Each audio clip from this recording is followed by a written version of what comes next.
So, hello and welcome to another episode of Interviews with Experts. I'm Frederick Dunn, and this is The Way to Be.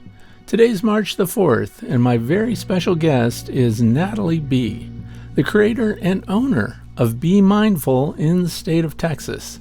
She is an Ohio State MBA grad and a Texas master beekeeper, managing more than 400 colonies of honeybees.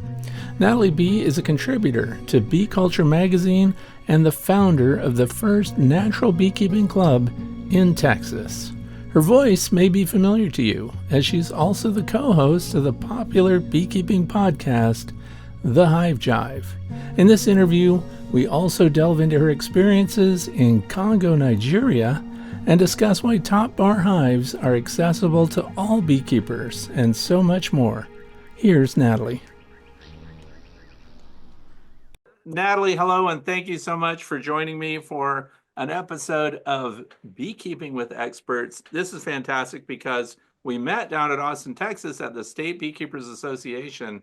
So I want to thank you so much for introducing yourself there and also for the presentation that you've done. And if you would, please just tell us where you are right now and what you're doing.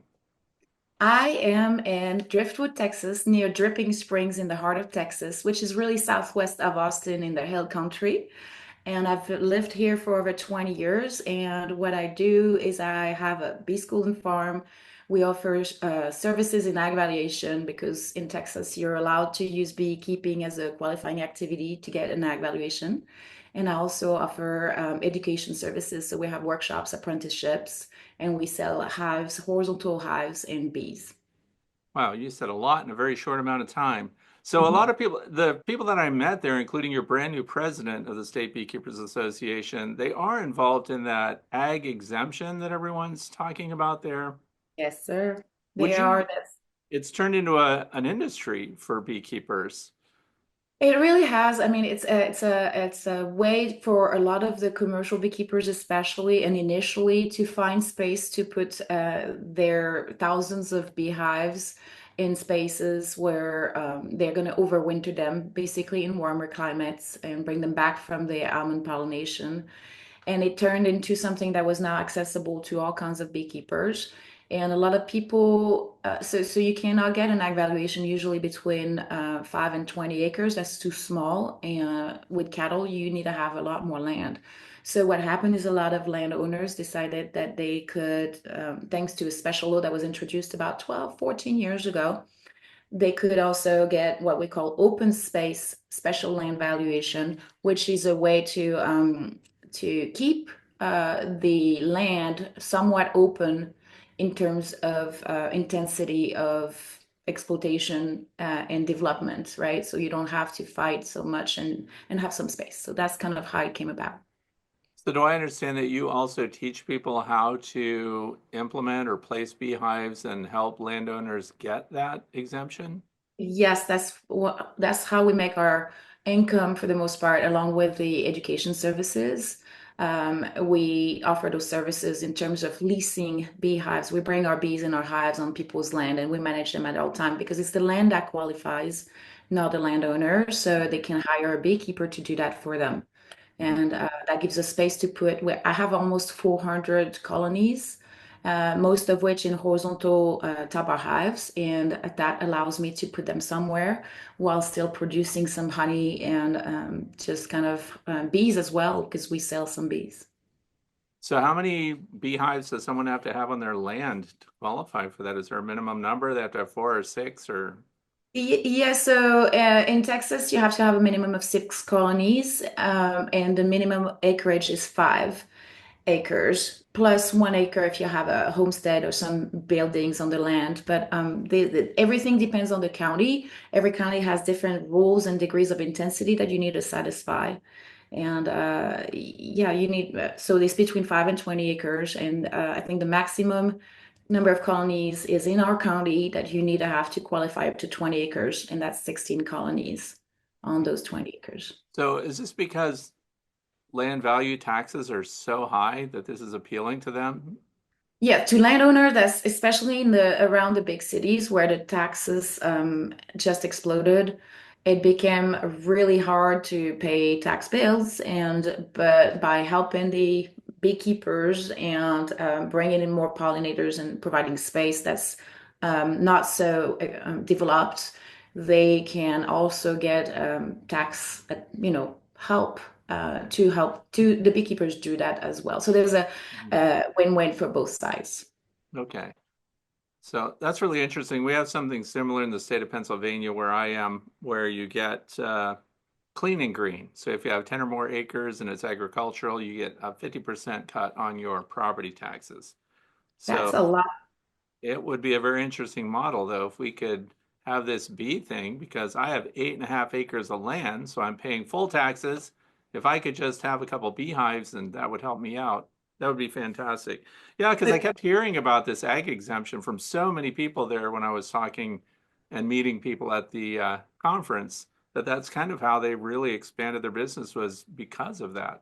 So you yes. mentioned that they're parking, some commercial keepers are parking their hives on different landowners' property because it's warmer. Does that mean that they're also collecting them later and taking them off for pollination services and things like that? So the commercial migratory beekeepers will take the hives part of the years to bring them to California, mostly in other states. In our case, and a lot of the local beekeepers, we leave them on those lands for the year that the leasing contract is valid. And as soon as they get their ag valuation, they can sometimes rotate out and turn it into wildlife, which they're grandfathered into, which they couldn't otherwise get because their land is on a smaller acreage. But it took some lobbying from very smart people to get this law passed. It's very specific to Texas, but I think that by organizing, you might be able to get some traction on that as well where you are. Hmm. Wow, that's really interesting. Did you say organizing? Yes. Good luck. They can't. It's like, so, so this is all really interesting in the part of the country that you're in, and one of the things I want to talk about, of course, I want to find out more about your background because you have some substantial things that you've done, specifically in Africa. Now, Yeah. is this before you started Be Mindful, or is this something that they reached out to you? How did you end up going to that continent? Yeah, so that's something I had already started Be Mindful. So the way I started in the beekeeping was about 14 years ago. I started with single worry, put some bees in there, didn't know what I was doing. And fast forward, I started getting fascinated and created the first treatment-free beekeeping club in Texas that grew exponentially. About 8 years ago, I started that. And then I put so much time and effort into it that my friends were telling me, you need to start a business. And that's how Be Mindful was started about, I would say, 4 or 5 years ago. And about a year and a half into it, as I was just really, initially a business is hard and you don't have a lot of money and bandwidth, but the government, the Republic of I was hired by the Congolese government to design and lead their nationwide beekeeping training programs for the trade schools across the country. And so I spent the best part of 2019 actually doing that and driving up and down. I have some slides if you want to kind of take a look at that. I'm happy to show them to you. Yeah, it'd be But interesting to see that. yeah, let me kind of move over and share this. Sharing is not turned down, so I'm going to send you a request. And once I Okay, get I've that, decided I will allow that. That's good. okay, that's very good. It's gracious of you. I really appreciate it. So let me try this again. Oops, share. And then I'm going to go to here, share, go back to my presentation and go and do this. So that, oh, I forgot to mention, I did the Hive Jive podcast as well. But so Yep. yeah, I got hired by the Minister of Technical and Professional Education that does the trade training and the employment at the time. And I got to travel across the country with armed guards because we went to some areas that were a little bit touch and go in terms of safety. So I didn't travel by myself, but I went up and down, east and west, north and south. I went all over the country to do this. And I met with some wonderful people, kind of learned a little bit about how they did their beekeeping, and managed to set up teaching apiaries by building horizontal Top-Bar Hives because I had it's relatively easy to build those. Basically, They are just 5 pieces of wood to make a trough, and then you cut some bars, right? So resources are very limited in Africa, and access to some of the Langstroth components, for example, is very difficult and expensive.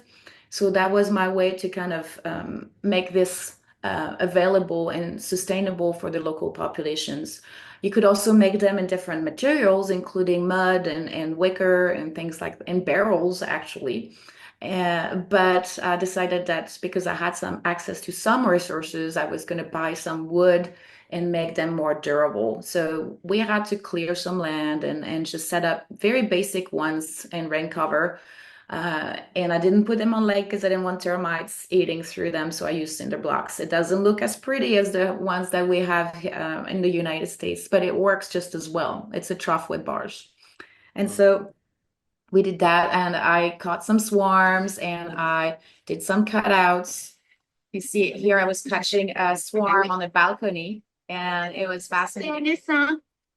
Of course, I'm speaking French, or as I'm doing that, but we did a lot of gathering locally adapted survivor stock and freebies, that we put in our boxes.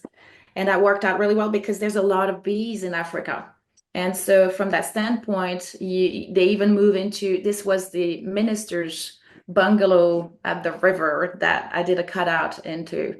And what means, just basic vacuum cleaner and buckets and things that I went and bought at the market. It was fun. But the bees are doing really, really well over there. So it's Uh, largely an untapped market, by the way. So they try to produce honey, but it's very non-standard. They have traditionally a way to collect honey that's going to be a slash and go. They're going to destroy the nest and they're just going to grab the resources. Even when they have hives, they tend to cut out a little bit the brood and just everything is kind of a mess. So I kind of want to learn from the traditional beekeeping methods, but also help out with some quality standards in terms of honey production. And that was the goal as well. mhm. So what can you tell me about that stock? Are we talking Apis cerana? Or are we talking mellifera? What is the stock there? This is Apis mellifera, but we have a subspecies that we're dealing with, like uh, um, the ones I forgot the names, and now I'm just kind of drawing a blank. There's the ones that are that we talk about when we talk about Africanized bees, and we have Adansoni, which I think is the one, and then we have I was working with the local subspecies African bees that I tend to be a little bit more defensive, Hmm. but are also very productive in terms of brood and somewhat in honey. They're not because they're in a tropical climate. They tend to not be hoarding as much honey as our European honeybees. And they tend to also be a little bit more prone to taking off and absconding sometimes several times throughout the season in search of better food or to escape predators. And people say that African bees can be really hyper defensive, and that's true in some times, but I've found that not that's not always the case, and some of those bees were just fine. And so it was interesting to work with them, but they're the same size, maybe a little bit smaller than the ones that we work with in the United States, and they're mellifera. Now you mentioned that they swarm a lot. Do they ever practice usurpation? Do they ever take over existing colonies like that? So I am not quite sure if they do that over there. I know they do that in the United States. From the Africanized genetics, they tend to do that with our European genetics because they're very, I would say, beautifully assertive is the way I would describe them, and they tend to be able to insert themselves in another colony that way. I would think that's not something that just appeared out of the clear blue sky. And that's something that they do as well in Africa. Now I don't know a lot about the Congo region, but which is just cool to say. Let me say that. That's just, it's something I only know from cartoons as a child, so but do they have elephants there? They have elephants, absolutely. They do have African elephants. So now, do they use bees as a barrier against elephants or to keep them out of gardens and things? They sure do. They do that to kind of keep the elephants outside of the villages or to protect their crops. That the elephants are looking when they're looking for food, they tend to go and help themselves because they're very smart. There's free food right there, and they'll go and trample and destroy the crops from the villagers. So there's a really tense interaction sometimes at the edges of the villages. And so you can set up a perimeter of honeybee hives around the villages and around the crops. And Hmm. you suspend them on strings or metal, wires so that they're not damaged by the termites and so that they are kind of at waist level and workable that way. But they also provide a living fence against the elephants who are very smart and know that they don't want to mess with the bees because they will get their trunks stung up and they don't do well. It's like horses; they don't like getting stung by the bees. So, Wow, that is really interesting. What are the rules regarding African elephants when they're in an area? What are people allowed to do to protect their property? well, they are not supposed to shoot the elephants. They're not supposed to hurt them. They're endangered, and they're not supposed to poach them. There's a little bit of reaction sometimes that's a little bit past what they're supposed to do. But we don't want people that get hurt, and we don't want the elephants to get hurt. So I think that the living fence is a great way to kind of mitigate those issues and prevent the problems from happening in the first place. So prevention is better than intervention, kind of a thing. Yeah, absolutely. All right, a random question. Did you ever see a movie from way back? It's called Elephant Walk. No, well, is it an American movie? Because I've only been here It, for about 30 years. yeah, it's an American movie and it goes way back to my childhood, but it was about rich people building their homes in an area where the elephants used to travel. So they were interrupting the elephant, time-honored transit routes and things. And so it would have been interesting if you'd seen it because in the end, the elephants basically just tore down the houses and went their way, went through.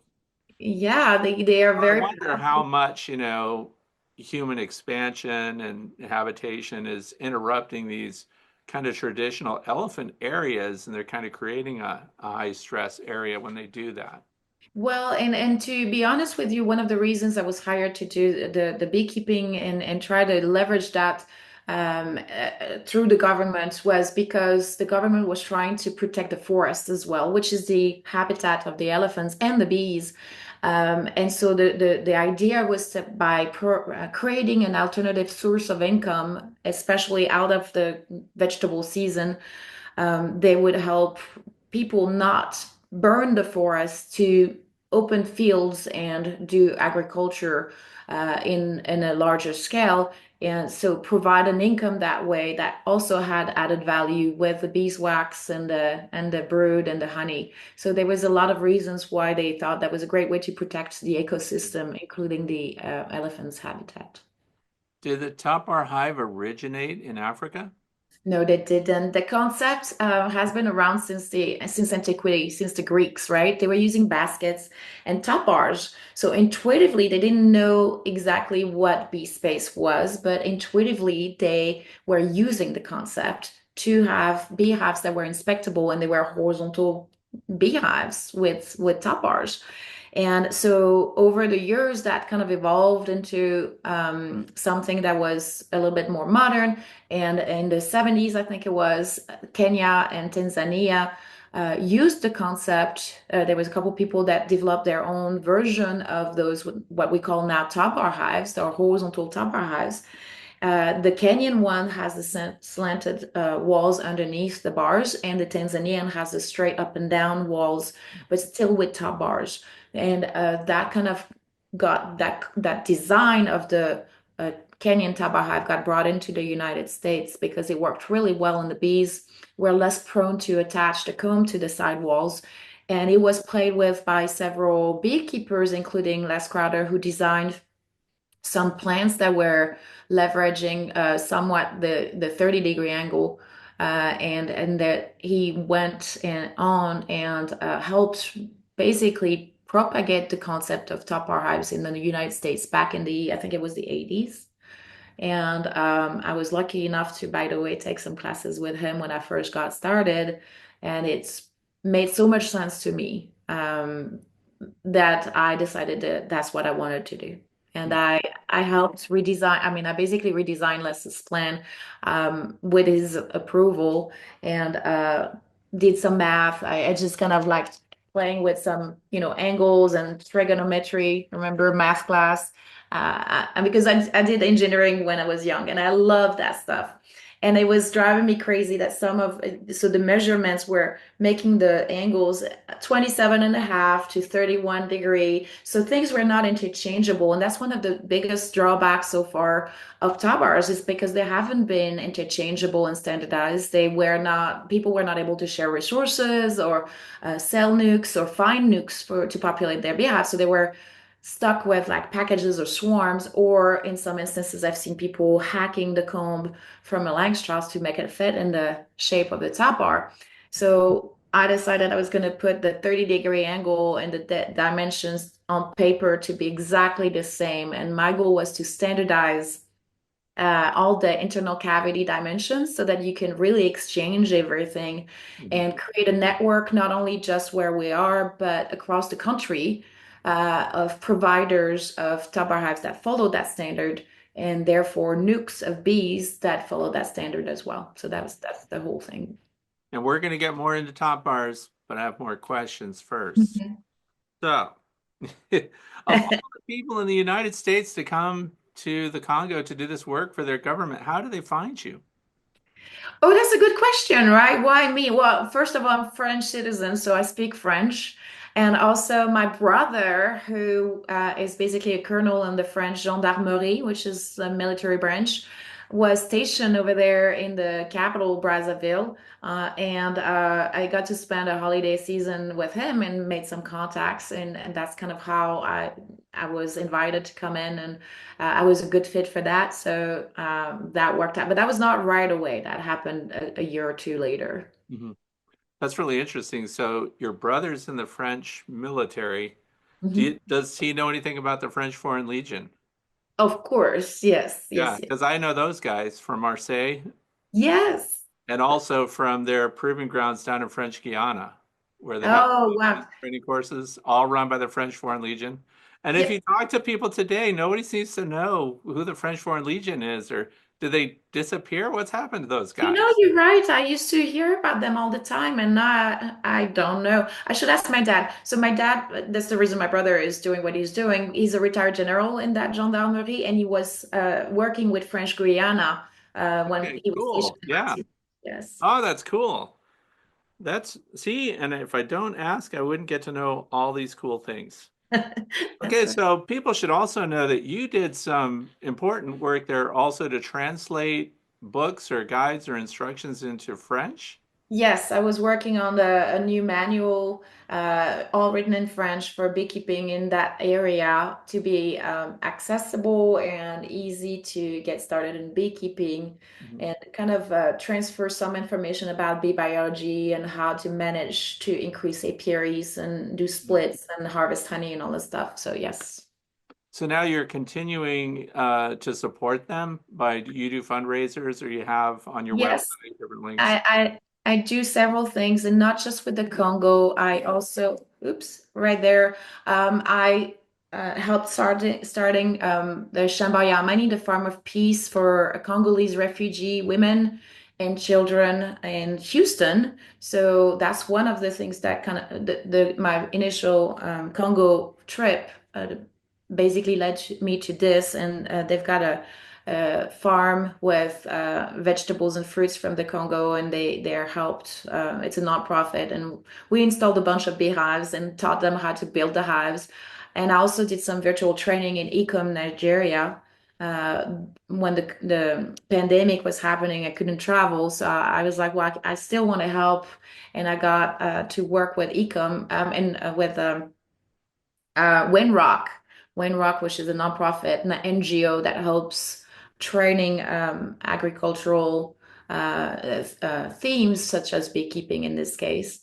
And it was really cool because I got to, they put my name and logo on their banners over there, and we stayed in touch with some of the people over there, and it was really, really fun. But it was an intensive week. For an entire week, I was teaching at night and preparing some of the materials during the day. So I basically didn't sleep for a week, but it was cool. Yeah. Wow, that's impressive stuff. I maybe I'm the first one to talk about this stuff with you. I hope so because it makes my interview more interesting. So, Well, yeah. but that's no, that's really cool. And so you're supporting them, you're doing charity work, you've been all over the place. Now, will you go back? Do you have plans to? I'm gonna go back as soon as I have the opportunity. Right now, I'm working on some things. I'm gonna go and I've got some potential to go help out a community in Honduras, and I speak Spanish enough that I can also do that in Spanish. I'm gonna go. I've been invited to do a workshop in Fiji. So I want to help a young lady named Letila gets her agri-tourism started.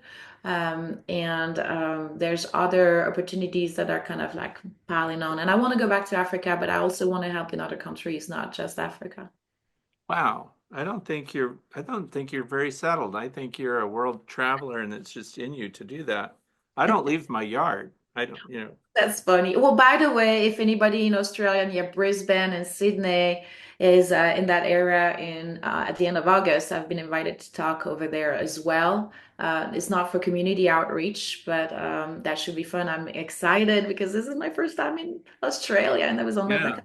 Yeah. That's a great. Are you going to go to New South Wales? Yeah, I'm going to try to and see what's going on with the beekeeping down there and travel a little bit around to see the state of beekeeping over there. You're referring to their recent adoption of mites? Well, yeah, I mean, that's not the only reason to go, but yeah, that's definitely a problem there. But is that something that you plan to help with? Yeah, I want to try to see if I can help out a little bit and just kind of I'm focused on ways to do the select for fitness and just kind of try to do things sustainably. So I want to try to see if I can help that way. So resistant genetics and things like that. Okay, before we came on, you said that you're not afraid of very much. So Mhm. I have to ask, let's go back to Africa because it's just so, in my head, there's like wildlife everywhere because that's what we've been shown. Was there anything there that made you nervous, or was there any kind of animal around that you were even the slightest bit afraid of? Or yeah, Well, hippopotamus are really dangerous, and yeah, you have to be yeah, careful when you go on the canoes over there because they will kill people, yeah. That's and right. they're very territorial and defensive. So that's probably the one that scared me the most. There's really brutal ants over there, but my encounter with them was kind of a funny story where I was crossing a path of them in the forest, trying to go to an observatory post to see if I could see elephants. And my family was with me, and we got bitten really bad, and we started running, and people were taking their clothes off and trying to get rid of of the ants, and that was kind of a interesting event. Are They were those are those the ants that they use like when you get a cut, they call them suture ants and they'll pinch their heads and you can just basically leave them? bullet ants, I think they're called, or something, and they Oh, is have. that what they were? Do you know what kind they were? I think they were bullet ants. They're with their huge heads, and yes, they use them for sutures and things like Yeah, that. yeah. Wow. And a lot of people don't know those are related to bees. So, Yeah, that's yep, true, and it's a super organism just as well, yep. And they swarm too. They fly. and they Yee. will take over the earth. This is very interesting. This is all super interesting. So I want to take you to your childhood really quick. Oh.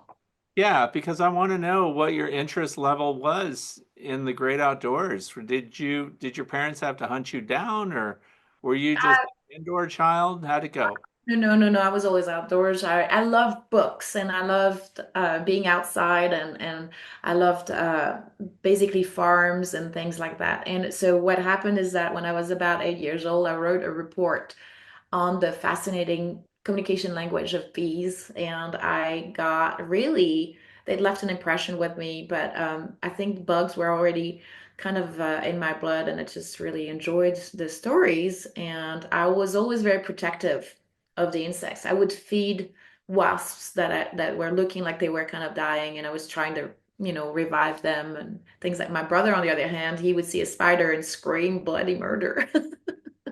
The one that's a general now? That's interesting. That's a colonel. He's only 13 months younger than I am, and I was kind of like he has a bona fide phobia though, so I shouldn't laugh about him. That's well, now you've told everyone what his phobia is, Oh, so I chink in shouldn't the do that. armor is known. So that's super interesting. So was there someone that mentored you? Was there, anyone that you could credit with, taking you aside and really teaching you useful things?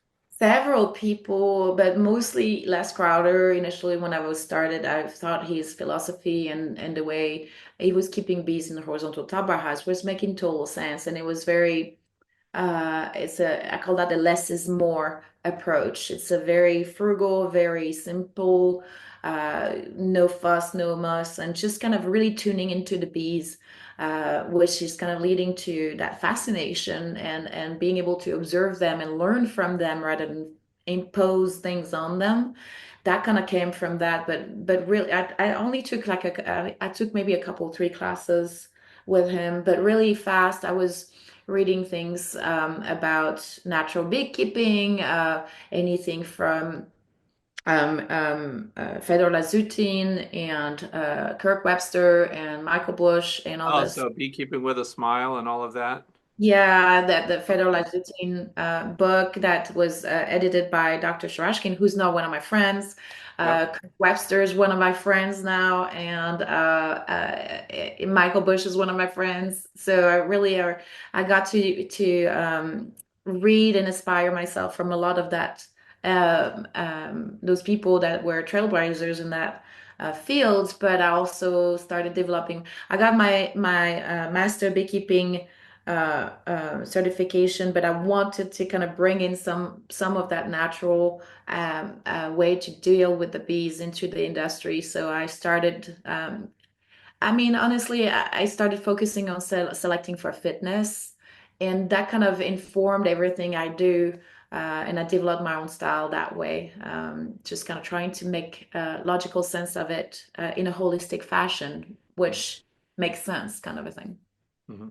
And so now we can get to what's going to make some of my viewers happy. They've been after me for why don't I have a top bar hive? Why don't I have that in my apiary? I have the Dr. Leo Sharashkin. I've got the horizontal hives. And I've got a long Langstroth hive. So now, thanks to you, I have a top bar hive, and I'm going to be using that this summer. Very And good. so, of all the different hive configurations that are out there, I think did you say you started out with a national hive or something of that No, configuration? a worry hive. A Warre hive. And so, what of all these different hive, and of course, the most popular hive is the Langstroth hive, the vertical The assembly. most common, the ubiquitous Um, common, so, yeah. was it these people like Dr. Leo and these others that were more holistic in their approach to bees that kind of got you thinking in a horizontal way? And then, knowing that you have other horizontal options, why a top bar hive ahead of all others? That's a great question. So, really, what got me, that was not, I didn't start with layings. I got layings later. What I did is I did have the Warrior Initial, which, by the way, is a vertical top bar hive.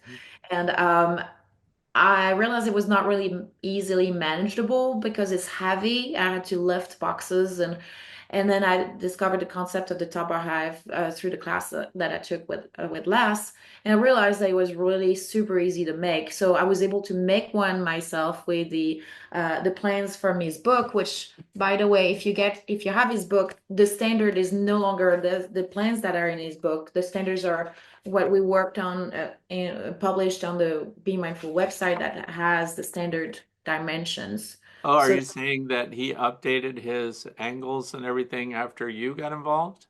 no, he hasn't Oh, updated the book. We're writing a book together. He hasn't updated the plans on this book. So what I'm saying is that the what I redesigned from his plans, and we work together, right? We work together all the time. I talk to him every day, and we're inspecting the bees together. Like he takes some of the routes, I take some of the routes, and we see each other. We host events together. We do apprenticeships together. So we are really working closely together. But the plans that are in the book uh, I redesigned them with it's really close to what he had, but I by doing the math, we're not using both of us are using these plans so that it's really easy to build, and we assemble them upside down so that the dimensions internally are exactly the same. So that's why I'm mentioning the plans that are on the website is the ones that you want to use if you're going to want to be part of the standardization kind of a. Mm. So when will this new revised edition be published? As soon as we're done editing and just working on things, it's been a crazy year, and so both Les and I have been super busy. But he's writing some of the chapters, and I'm kind of contributing some, but mostly I'm helping him on this one, editing some of the stuff and adding some of the new concepts that kind of came up with. In particular, I've got a what I call a FLEX Hive, which is a conversion from Langstroth to Top-Bar, where you can Yeah. use both. Yes. Yeah, you have pictures of that, I believe, on your website. Is that right? Yes, I do, and I have better than that. I have the concept Oh, there file. it is. That's what we're talking about. Yep. So this is basically attaching the top bar that you remove the one of the sides and you attach the Langstroth and cut open, but you leave a little ledge here and there to make sure that it's going to be stopping the bar. So this is the concept that it came up with that we're using a lot of now to put our bees into, so we can have the best of both worlds. So is that brand new? Is that something you've just come out with? No, it's been a couple of years now, and I started with the easy JZ nukes that are like the corrugated plastic I need ones. something brand new that no one has seen or heard of. It needs to be announced during Oh, this you mean interview. you want a special announcement in your show? Is that what you want? That's all I want. It's no big deal. But anyway, Well, that is a I really have a good. special announcement for you. Okay, good. What is it? Yeah, I came up with this too, which A is a feeder. Kamala feeder. Right. Okay. So, does it work for a special announcement? Has anyone seen it before? Well, we had it at the B school, yes, this weekend. Okay, That's but is that the first time? at the B school. Yes, believe it is. Do you sell that through your website? We do now. So I need to tell you something. All the hives and the equipment that we sell now between the feeders, the top bar swarm traps slash nukes, and the actual full size top-bar hives that are actually this thick, which is almost 2 inch thick, and they're made out of beautiful pine wood with rough stone on the inside of the hives. We're getting those cuts by I'm supporting an Amish community that's we're creating some jobs for them, and they ship the equipment by the pallet to us or to locations that want them, and then I sell them at cost because I make my money on the services, right? And I want to support and democratize the hive, so I try to keep the pricing down on my end while still creating jobs for them and giving them something to do. Where uh, are they located? I am not supposed to say because they don't want to be We have Amish people all over the place out here. I'll it's bet I not know in their last Pennsylvania. names. It's Okay. not in Pennsylvania. And it's not in Texas either, by the way. Well, I was wondering where this Amish community is in Texas. It doesn't feel like there would be there. So We do they're have in Beeville, Texas, there's an Amish community in particular, but I think there are more. Mm. in Beeville, Texas. Yeah, it's called Beeville. Can you believe that? That's funny. Okay, so you've shown us that we have this so we can have Langstroth deep frames, and you've got that adapter that's connected so we can start off with our top bar hives. And we know that you sell top bar hives on your site. You also provide plans if people are handy and can do it themselves. Yes, sir. So if you go to the website and click under resources and go to plans, or if you do b-mindful.com/plans, the plans that I've redesigned and I've put in PDFs and everything are posted there for anyone to use. And if you want to use them for production of Tabar hives or Tabar nukes, I mean, I tell people all the time, look, I'll help you promote that business by we have a locator map on our website that indicates where people that produce those well. So basically, we're making it available for free and usable across the world so that we can create that standard. Hmm. So, how receptive are others who sell Top-Bar hives to this new standard that you're trying to get accepted? So people that have been doing their own Top-Bar Hive plans might not want to change necessarily, but anybody that's kind of started and is seeing the value of the standardization and the simplicity of the plans that we have. I'm not a woodworker, and using those plans, it takes me less than 2 hours to make a Top-Bar Hive from scratch that I can use as a double and put two colonies. Mm-hmm. For if I buy the wood myself and make it from scratch, it costs me about $60, so $30 per colony, Mm-hmm. right?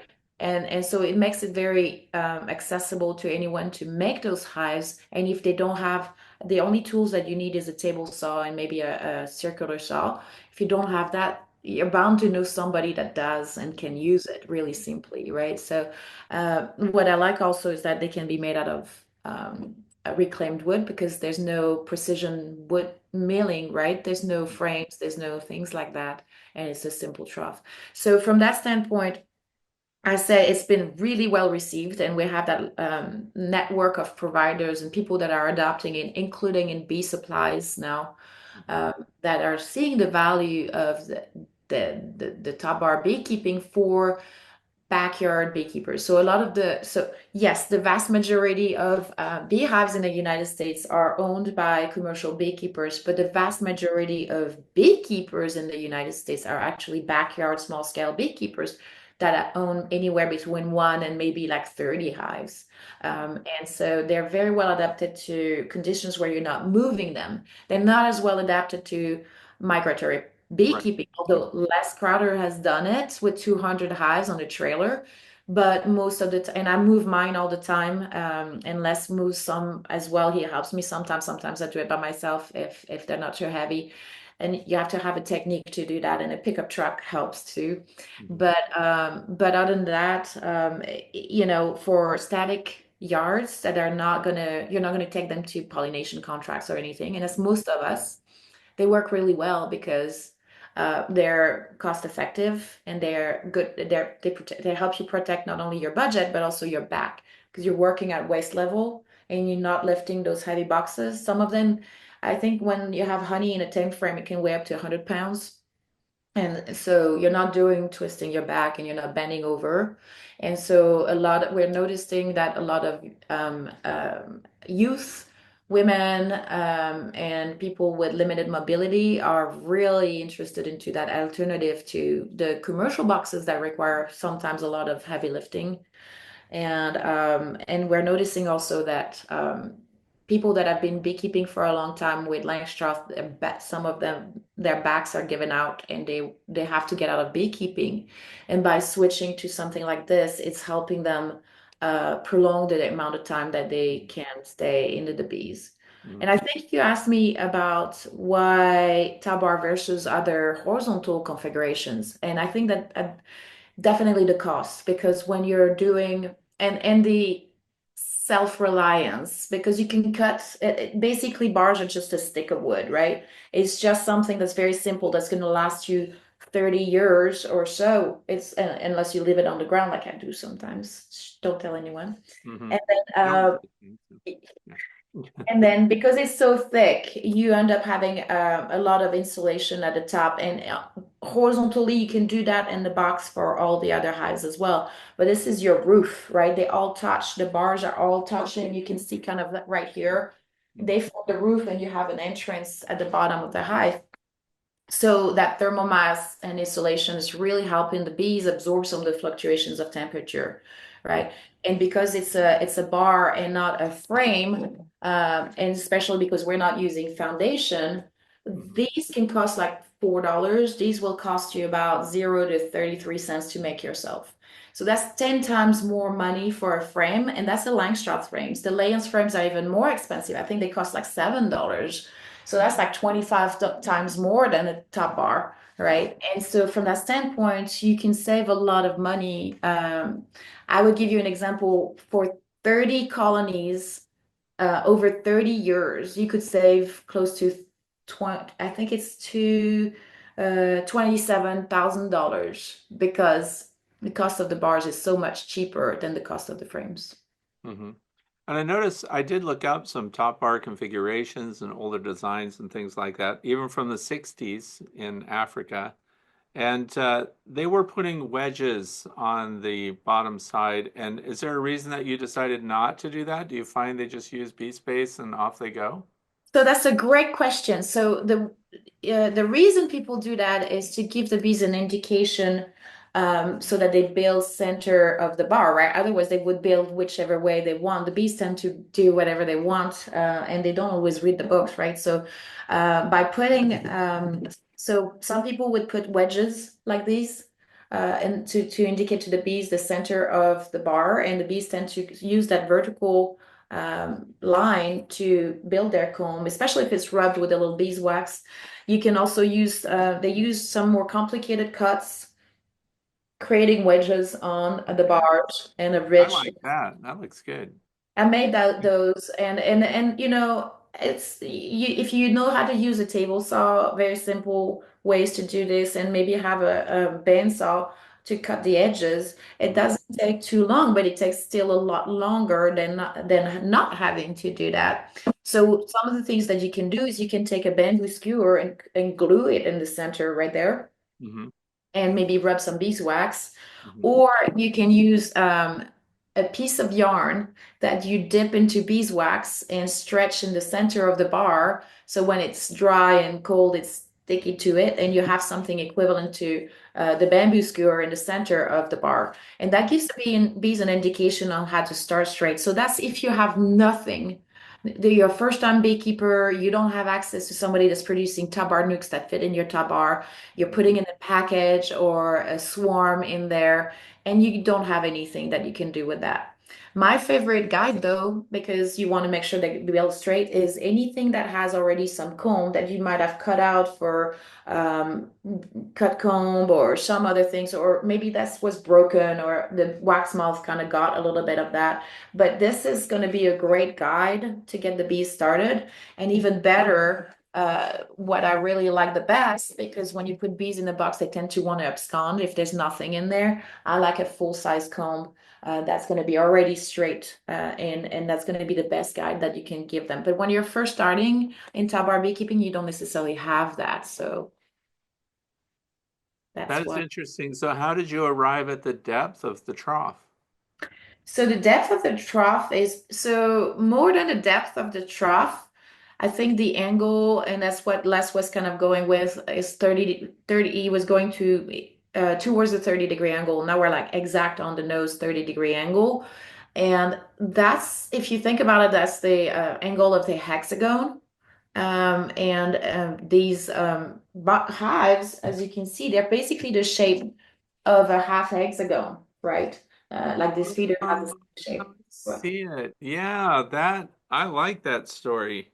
Right. And so what happens is that a lot of the top bar hives have dimensions with shorter bars and deeper depth, which means the center of gravity, when you calculate it, is much lower.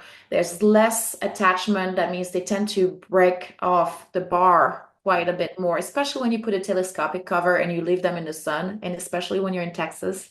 So Yeah. that top bar has a bad rep usually. But with this 30-degree angle, and the depth of basically the length of the side was the standardization, and then the depth was a consequence of that. But that center of gravity is much higher, closer to the top of the bar, and your attachment to the bar is much longer with a shorter depth. That means your comb is better attached. That also means that 30-degree angle, um, the bees do not glue the side of the combs to the side of the walls. So Mhm. the more vertical you go, like in the Tanzanian, the more that natural comb will need additional structural integrity. So the bees will tend to attach to the sides. And that's why you see a lot of pictures of top bars that are not standardized to the 30-degree angle, Mhm. where the bees are attaching, especially to the windows, the viewing windows. They love to attach the comb to that, but that's partly because of the steeper slope, if you will. And have you noticed how close to the bottom are they drawing out the comb? Are they leaving Yes, an inch bee or space. Bee space is 3/8 the. of an inch? Mm-hmm. And so even like at the bottom, Mm-hmm. the same? They will build to that, and you'll have 3/8 all around the sides and the bottom, That's and interesting. that's what they do. Okay. That's all super interesting. Mm-hmm. And so with your holistic approach and thinking about the materials that you're using and everything else, what is your preferred finish for your beehive? I tend to be doing less. My favorite thing is less is more, and so I don't typically finish them. I like to let them kind of look natural. In all reality, those are slanted underneath the roof and the or awning, if you will, and they're not exposed. The walls are not exposed to sun or rain, and so they don't really need any kind of treatments, and so I like to let them kind of turn gray. But for our customers, sometimes I will paint them on the outside only. You don't want to paint them on the inside because that's the space for the bees. Right. And that can help, a little bit. But these will last about 20, 30 years, especially because it's so thick and there's very few. You're not prying the boxes apart. You're not, there's no stress getting put onto the box all the time. So they last a lot longer and they're a lot thicker, which helps as well. Mhm. Now your top bars are nice and thick. What about the sidewalls? The sidewalls, I'm going to show you kind of like this is again, think of it in the terms of the large hives, they're going to be twice as thick. This is almost 1 inch. This is for the little mini versions of them that follow, by the way, the exact same internal dimensions. So it doesn't matter what kind of thickness of wood you are using. By using the plans on the website, you're making sure that you're assembling them upside down. So the distance from here to under the bar is going to be always the same. So that means any kind of thickness of wood you can use, and that's going to be the same planes. So this one happens to be for a swarm trap slash nook where you can do splits and things like that. And we like to use, thanks to our Amish friends, they leaving one side rough zone. So the outside is going to be planed, but the inside is going to be rough zone. And that's really my favorite because that encourages the bees to propolize more, which helps with their immune system and their health.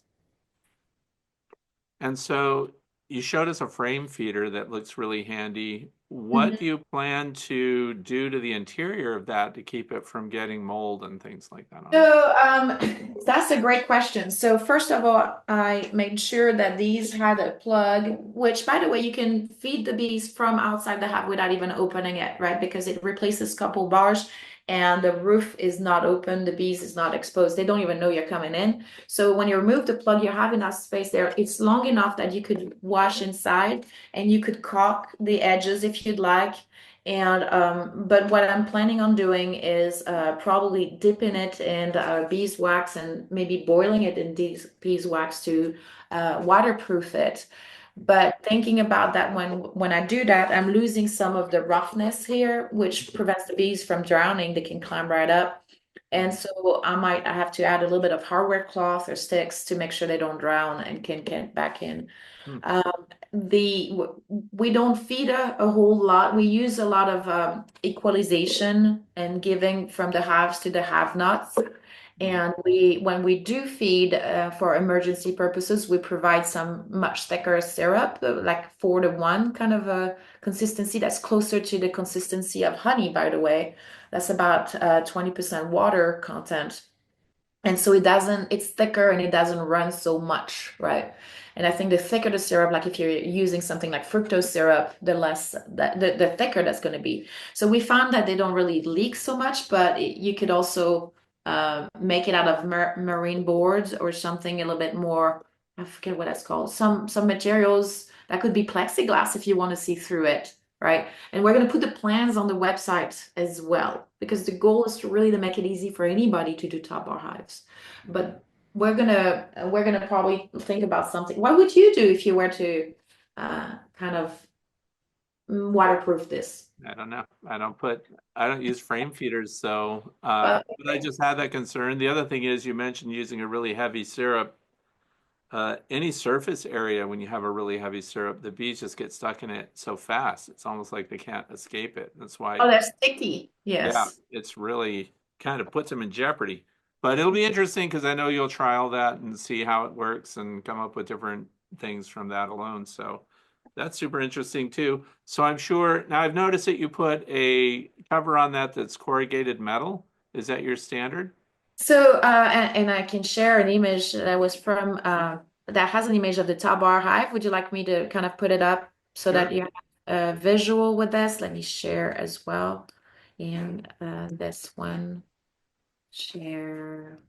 And so basically here at the bottom, and this was, don't look at the rest, but the hive that our Amish friends are building for us from the plants, there's a hinged roof. Mm, It's kind of a concept I was working with because I didn't like putting the corrugated board on top and then tying it to the hive with straps, and you would pull it tight enough that it would start bowing. The mm. goal was to have enough airflow underneath so that it would not cook the bars and keep the nest from melting into the Tabar hive. Right. So there's a lot of airflow under the roof, the rain cover, Mm, and with the this style of hive, you have a lot of airflow over the bars, so that prevents that cooking, right? So a lot of the telescopic covers that you see on Tabar hives tend to trap the heat right there under the roof and keep it right over the bars that are typically much thinner. They're like about like this thickness that is like really thin. And so that combination of things tend to make the comb detach itself from the bars, which is a huge inconvenience. And part of the reason why in the yeah. past top bars might have gotten bad reputation, right? Yeah. So yeah. Now that space that you have there over the top bars and then to the inner surface of that cover that you're showing, depending on where you're located, do you have any problems with wasps moving in and building their nests right into that space? No, we don't because the only place where they can get in is under the roof of the hive and not in the hive. And Right. there's enough airflow underneath that they don't really take residence. I've Oh, never had any problems with wasps. okay. So this leads to the next question. I'm sure people want to know, because everyone likes to say this hive does not work in cold weather. This hive does not work in the desert Southwest. Where is the top bar hive best suited? I would say everywhere, and I'm going to tell you exactly because I was speaking in Wisconsin at the Midwest Honeybee Expo, and I had that question come up quite a bit about the cold weather. Hmm. Uh, and so the way I was explaining it is, first of all, these are twice as insulated as most of the Langstroth, not because they are not vertical, so you don't have to lift anything, so you can have that additional weight and thermal mass. So you have already that coming into play, but also that horizontal configuration means you don't have a chimney effect where the brood's nest is losing the heat that it's generating to the stack and it's rising above their heads, right? So it makes it a little bit harder for them to keep the heat where they are. And you might also have, if you don't have your top insulated properly, you might have condensation that creates issues as well. So that's why I always recommend our Langstroth bee guys, beekeepers, to put insulation at the top, at the very top of that stack, at the very least, to prevent that condensation issue. And also it helps with the heat, right? Insulation works both ways. But now you have a horizontal configuration with top bars that are super thick and you have not that much depth. So the bees are going to be clustered on the comb, which, by the way, I don't know if you can see, there's a lighter band right at the top where the bees are keeping their honey right around the bird's nest, usually. And so that heat is pulling under the bars where the bees are. So that keeps them warm and they don't lose that heat. It stays with them. And also, they usually, I don't know if you can see right there, there's a hole right there that the bees naturally put under the bar that allows them to communicate between the various combs horizontally. So they will keep that warmth and travel horizontally and go through their resources that way. And it turns out that we have beekeepers that are in Wisconsin and Nebraska and the state of New York that are using those hives and those plants with that thickness. And they're reporting fantastic survival because of it, because it's actually thermodynamically more efficient for the bees. And it basically mimics a fallen trunk of a cavity in the wild. Hmm. So my next question, I don't know if it was very clear when you showed the pictures. Where is your entrance and what size is it? I can bring it back up if I can figure out how to do this again. And where's my presentation? So basically, we are doing the entrances. In our case, I mean, personally, I've seen entrances in all kinds of configuration. I know Phil Chandler likes to use the entrances and basically what we call warm. I mean, sorry, yeah, warm configuration. So, do you see my screen? Yeah, I can see it. Okay, so you see the image in the bottom. That's by the way, that image at the bottom right. Oh, I it's at the very end. Okay. Yes, it's at the very end on the side. And if you can see the image on the in the center, there's a little round to the right of the hive. That would be where I would put the entrance.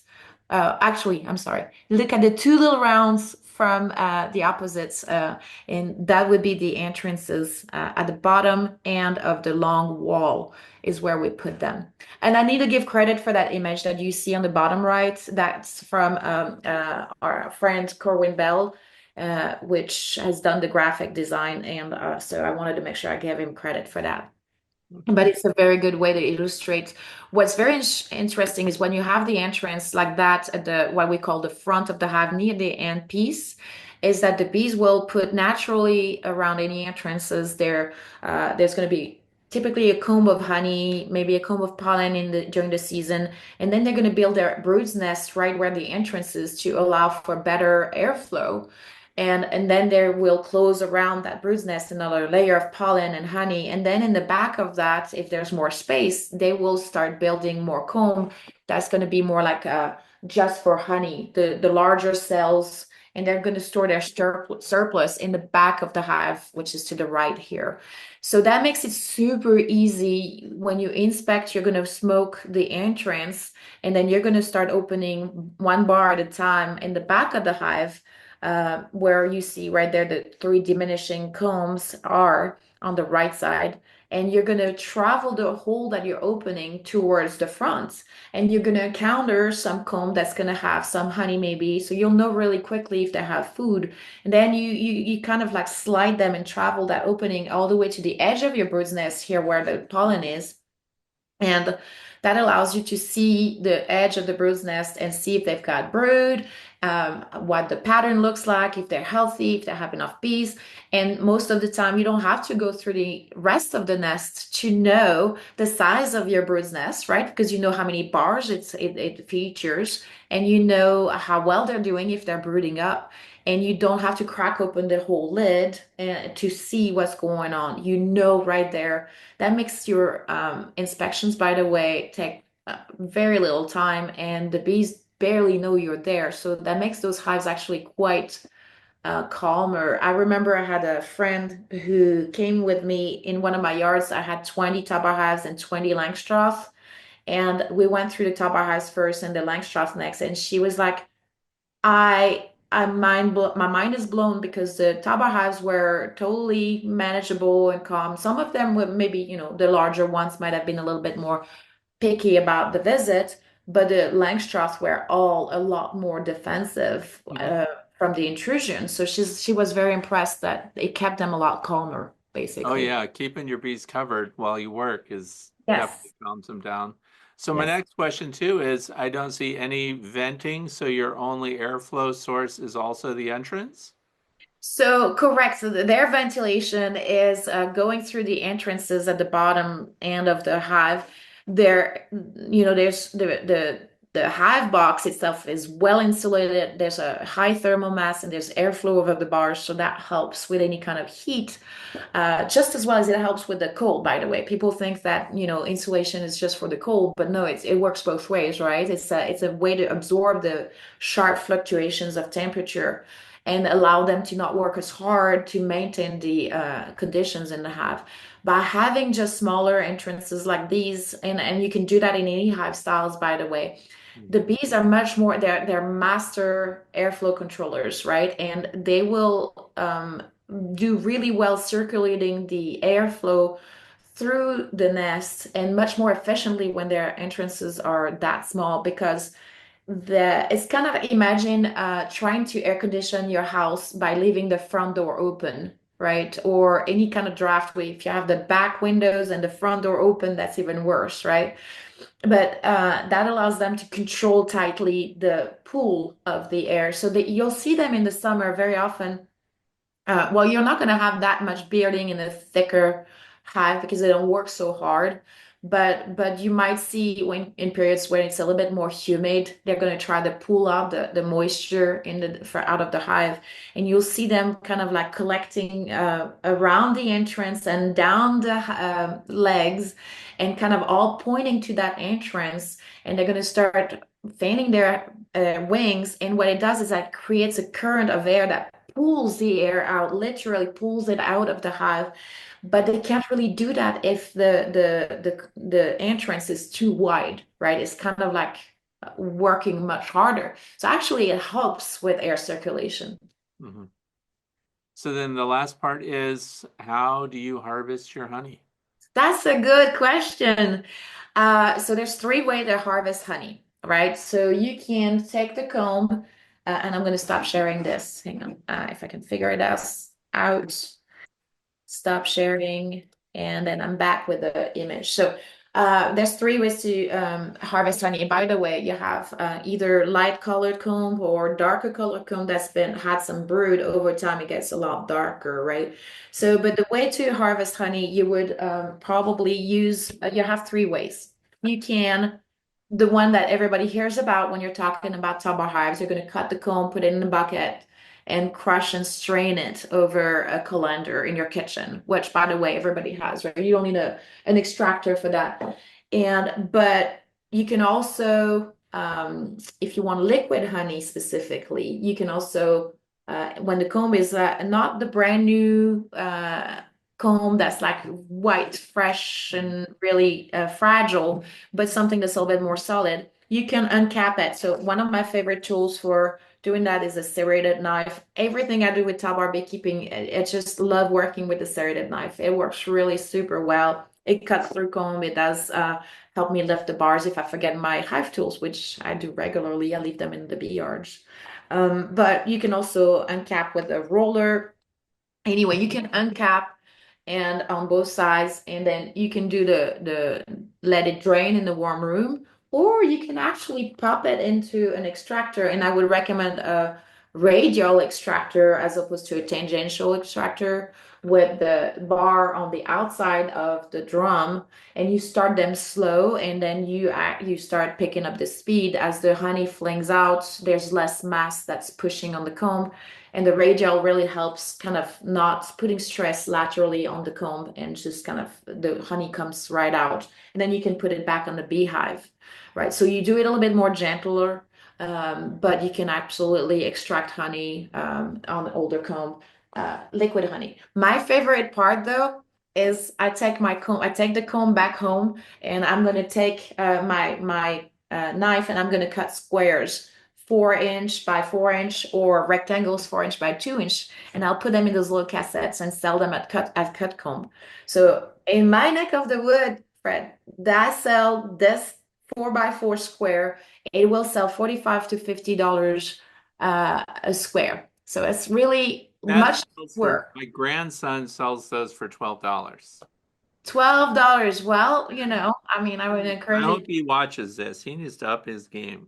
That's right. Well, anytime you have a niche market like your grandson has with the comb honey, you can kind of command a little bit more price for your product, because Yeah. it's in high demand sometimes and low supply, right? So you get to kind of raise your prices. I would recommend he does raise his prices, because comb honey sells for three times the amount of liquid honey. Anyway, yeah, he's already a little, he calls me constantly about his clients waiting for honey. Anyway, so he's watching. I know he's watching this. So, when you cut a 4x4 section of that and you put it in a cassette, is that 9 ounces of honey? What's it weigh on average? I do not remember now. I think it's probably about 10 ounces or 12 ounces of So a honey in little there. more than normal. Okay. Yes, yes, it's heavy. Yeah. Okay. Well, that's interesting. And that you're right. If you're going to cut the comb, if you're going to damage the comb, you might as well make cut comb, Absolutely. present it that way. Have you, how long do you keep these brood frames? How many years before you swap those out? That's a good question. So initially, these frames start with light comb, right? Light color, and then they turn a little bit darker. And you can see, by the way, I wanted to bring up something here. You have worker size cells on this one side, and then you have what used to be drone cells on the side of it, and then they turn that into honey storage. So they use those large cells as a much more efficient way to store honey.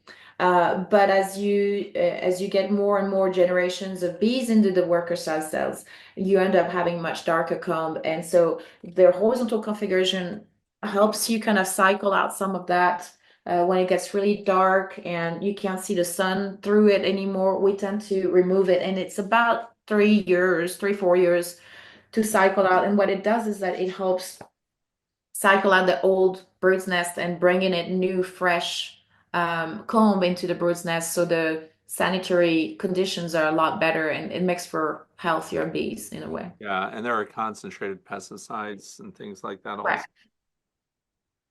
What else can we ask about?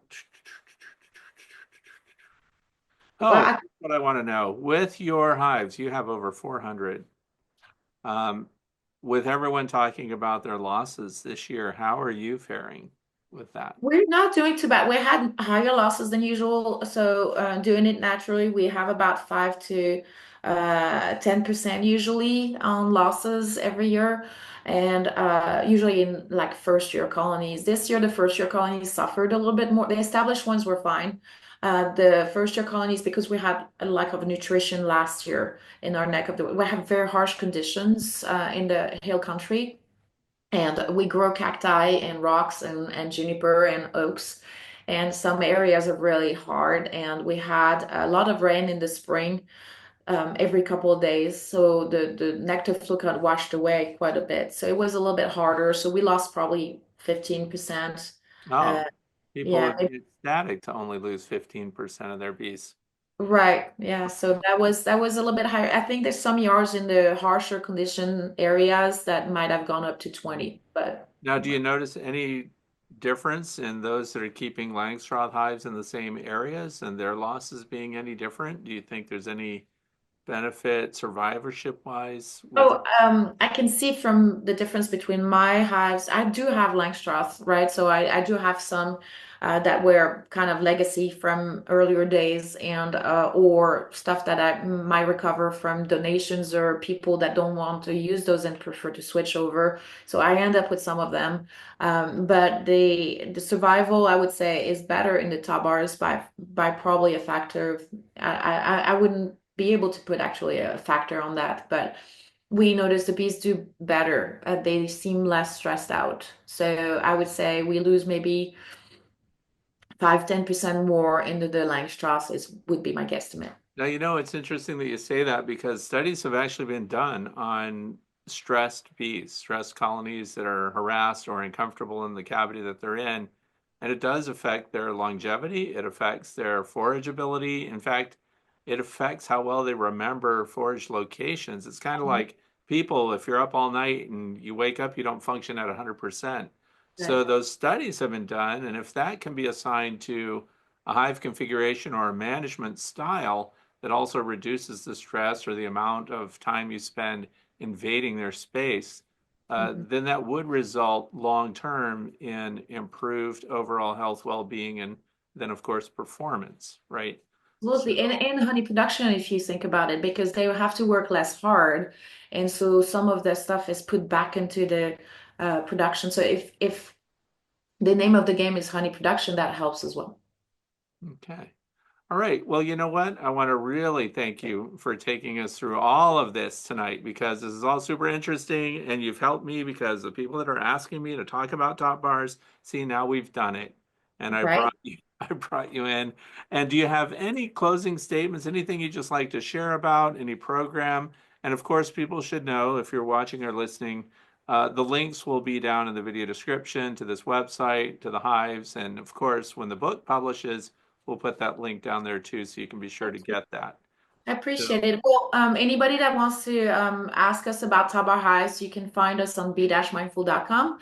And we're happy to answer anybody's questions and help you get started with Top-Bars. And the plans are available on the website. Again, we have, for the people that are not too far, every month we do an apprenticeship for 6 or 12 months. It's a full day where we put you into. So our teaching apiaries have all kinds of hives, by the way. We do Ware, Layens, Langstroth, Longlangs, Comfort hives, Sun hives.